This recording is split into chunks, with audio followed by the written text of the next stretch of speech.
लातूरात हत्येची एक भयंकर घटना घडली आहे।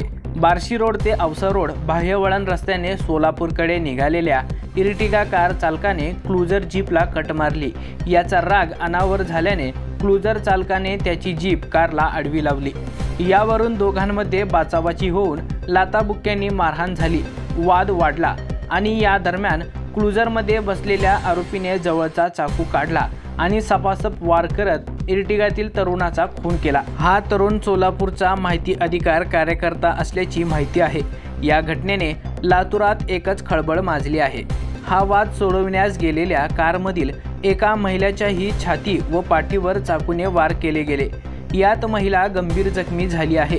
तिच्यावर लातूरमध्ये उपचार सुरू आहेत। ही घटना बुधवारी 17 सप्टेंबर रोजी मध्यरात्री 1:15 वाजल्याच्या सुमारास लातूरच्या बाह्य वळण रस्त्यावरील वस्ताद लहुजी साळवे चौकात खडगाव स्मशानभूमीजवळ घडल्याची माहिती आहे। अनमोल अनिल केवटे राहणार मंद्रुप तालुका दक्षिण सोलापूर जिल्हा सोलापूर असे चाकूने भोसकल्याने मृत्यू पावलेल्या इसमाचे नाव आहे।